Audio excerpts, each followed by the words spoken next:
Hey, salut les volants. Bah voilà, écoutez, c'est la dernière partie de nos vidéos pour la maintenance du paramoteur. Donc, bonne vidéo. Je passe en voix off pour la suite de la vidéo pour vous expliquer tout ce que je fais sur le paramoteur. Allez, ciao.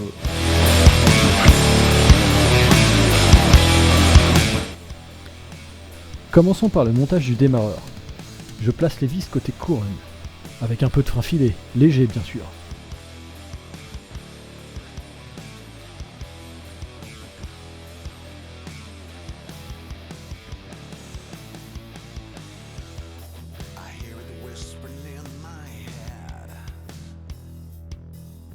Et je remonte l'étrier de fixation arrière. On utilise des écrous Nil Stop, neufs bien sûr.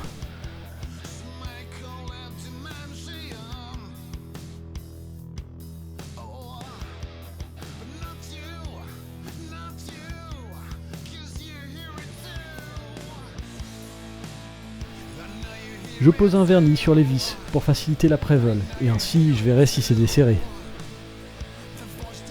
On n'oublie pas le raccordement de l'alimentation du démarreur, et de fixer la filerie. Nous effectuons le remontage du carburateur, en ayant bien remplacé les joints. Pour ma part, c'est fait hors caméra. Ne pas trop serrer les vis, car nous sommes sur le plastique de cette jonction rouge avec la boîte à air.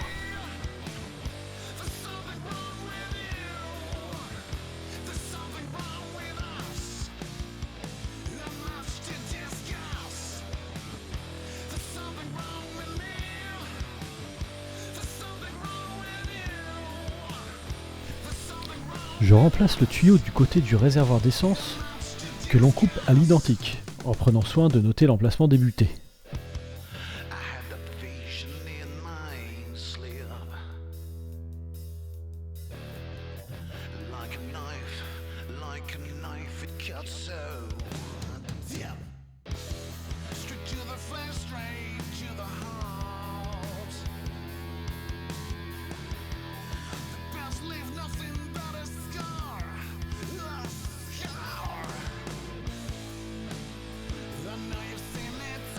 J'utilise le décapeur thermique pour ramollir le tuyau, et avec une pince à manchon, pour l'écarter un peu, je facilite l'insertion de la crépine.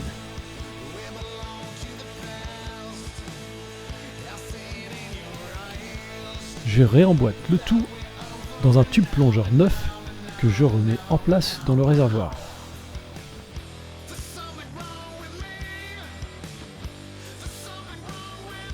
Je remplace également le filtre à essence.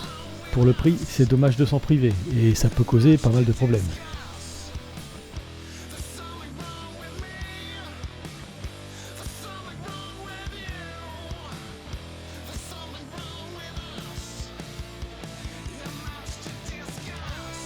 J'effectue le démontage du réservoir afin d'effectuer le remplacement de la poire d'amorçage.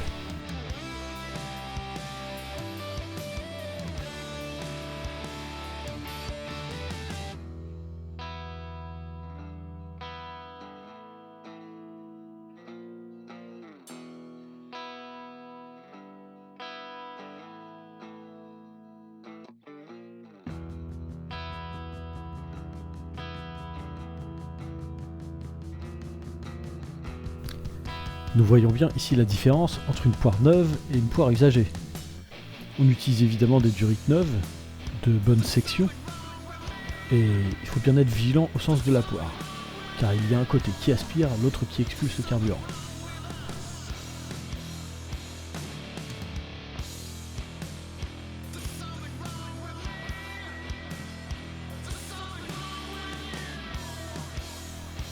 Je nettoie le réservoir.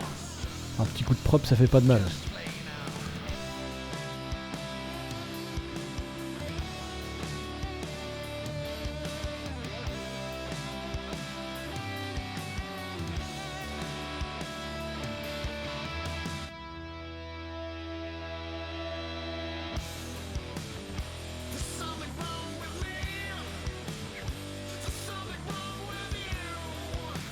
Pour ma part, je place les tubes dans ce sens pour réentrer l'embouchure du réservoir.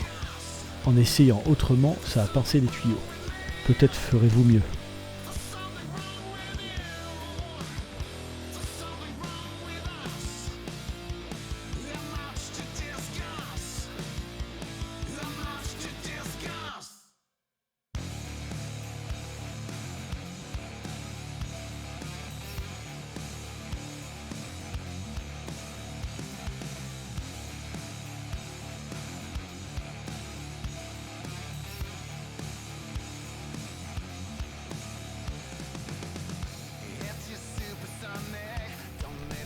Maintenant, je reconnecte toutes les durites au carburateur.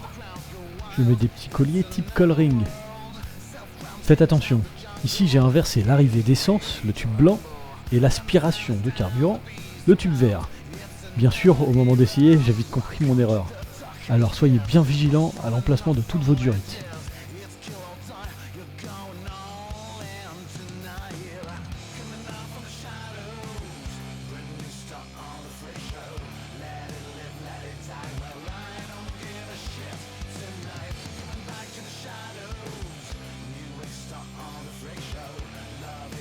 Alors, astuce du jour, petite astuce du jour. Ça, c'est un câble type ce que vous retrouverez en paramoteur pour l'accélérateur de votre carburateur, qui vient actionner la commande de gaz. Donc on a souvent le problème du bout du fil qui s'effiloche, du bout du câble qui s'effiloche, et le risque c'est que la partie qui s'effiloche remonte à l'intérieur de la gaine et vienne bloquer le câble d'accélérateur. Donc ce que je vous conseille de faire, c'est tout d'abord on coupe proprement le câble, voilà, pour avoir vraiment une extrémité qui soit nette. On prend un embout de câblage, donc c'est des embouts utilisés pour le câblage électrique, pour les câbles souples. On rentre, on fait ressortir très légèrement la pointe du câble, vous voyez. Et ensuite on prend une pince à sertir. Donc ça c'est une pince à sertir automatique qui permet de régler vraiment, ça se met automatiquement à la taille de l'embout. Donc ici je le rentre à l'intérieur de la pince, je sertis, voilà, j'ai quelque chose de serti sur mon câble, ce qui fait que ça bouge pas, ça peut pas s'en aller. Pour plus de sécurité, rien n'empêche de se dire allez, je le sertis sur plusieurs faces, et voilà, comme ça au moins je m'assure d'avoir quelque chose de vraiment bien serti, ça ne peut pas du tout bouger. Ensuite, pour quelque chose de plus joli, avec une pince ou un cutter, on coupe la gaine de l'embout. Parce que bon, c'est du plastique, avec la proximité du moteur et la chaleur, c'est pas impossible que ça vienne à fondre et que ça en mette partout. Donc vous le coupez. Là, je vais pas le faire, mais j'ai déjà serti de l'autre côté, et à la fin ça vous donne quelque chose comme ça. Ça fait propre, et au moins vous risquez pas d'avoir le câble qui s'effiloche. Et ça coûte pas grand chose, voilà. Allez, à plus.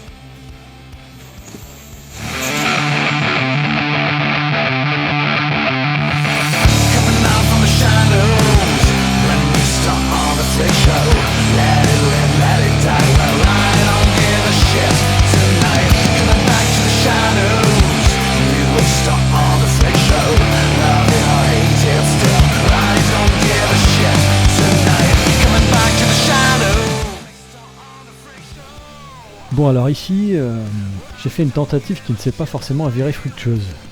J'ai utilisé un silicone au cuivre pour essayer d'isoler phoniquement, enfin d'améliorer la jonction entre le moteur et les pots d'échappement. Mais ça n'a fonctionné que lors du premier vol. Ensuite, je pense que le silicone a fini par, à cause de la chaleur, partir en miettes. Pourtant c'était un silicone qui résiste à plusieurs centaines de degrés.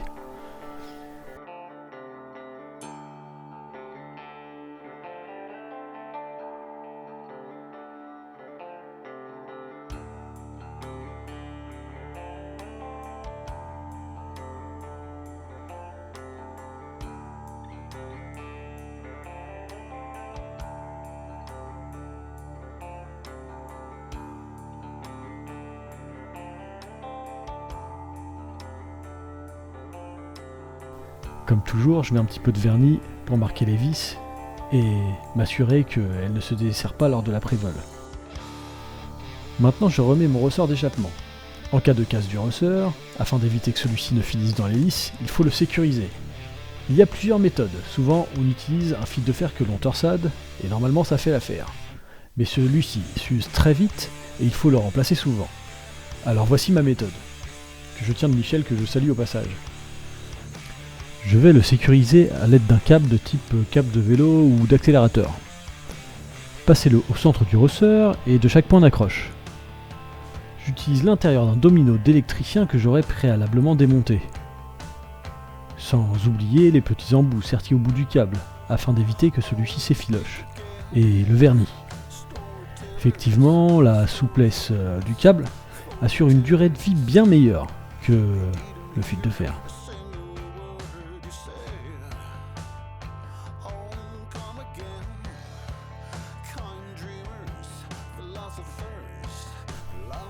C'est parti, je remonte la boîte à air que j'ai bien nettoyée.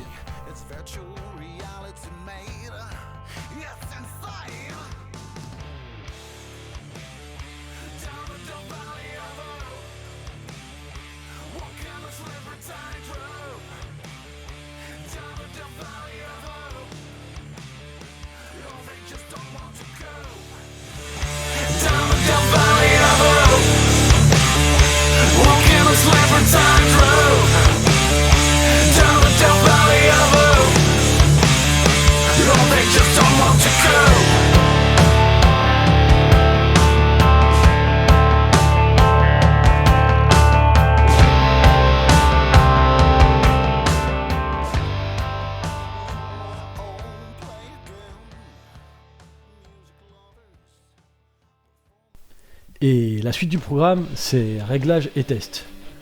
Je voulais remercier Antoine pour mon animation au début et à la fin de ma vidéo. C'est vraiment super. Allez, à la prochaine et restez curieux.